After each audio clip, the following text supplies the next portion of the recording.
Hello everybody, this is Money Mom. Welcome back to the channel. Today I wanted to talk to you guys about my financial wins and fails of 2021. Let me get into it right away. I'm going to start with the wins and I'll go over them quickly and things that I actually feel good about that I did, and then I'm going to get into the fails. The first number one win is I saved enough money to pay my bills for 1 year. I wanted, because of what happened in 2020, I wanted 1 year of bills in a higher interest savings. That way, if I were to lose employment, because no one knows what tomorrow could bring, that I could live a year off my savings if I had to. It wouldn't be ideal, and I don't want to do that, but I think that's good. Which brings me to number two.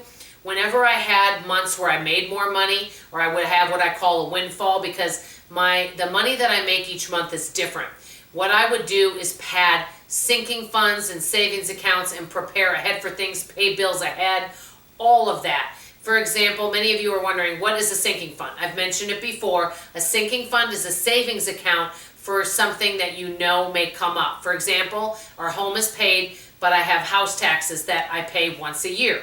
I know that bill is coming, or actually 3 bills, county, city, and school, and I know that's coming. I have to have money for that. So I usually put money aside every month.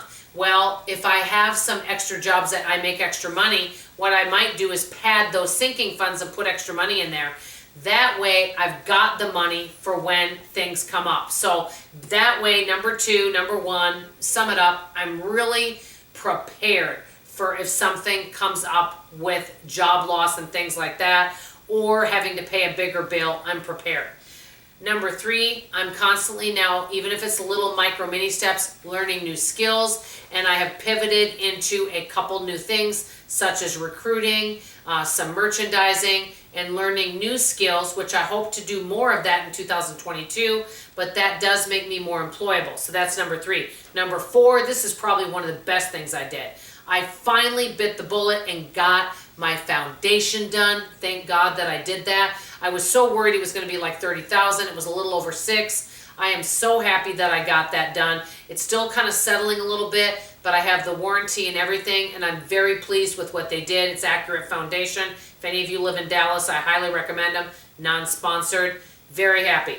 Okay, number five, especially since I've been on YouTube, I am always improving. So I'm always looking for ways to make money, always looking for ways to save money. If I make mistakes, I learn from them, and I do differently next time. So number five is, even if it's little things, I do make mistakes, I'm always improving.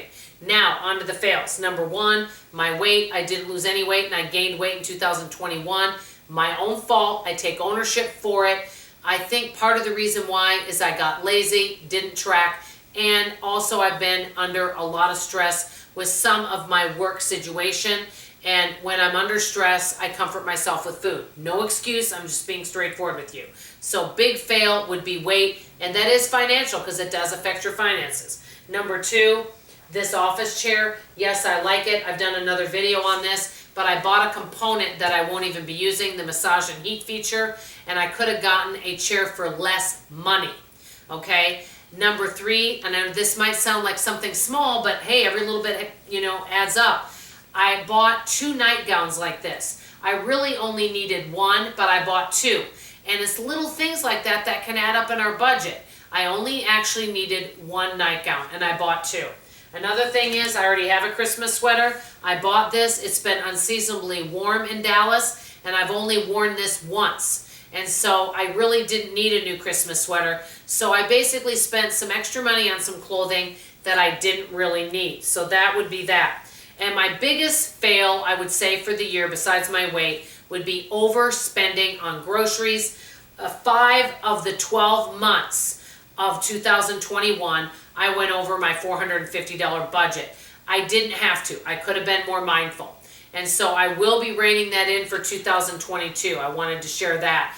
There won't be any month that I go over $450 for sure, even holiday months. So that is my wins and fails for 2021. I'd love to hear from you in the comments below. What are some really smart things you did for 2021? And what are some things that if you could turn the clock back, you might do things differently, but you're going to learn from it and move on.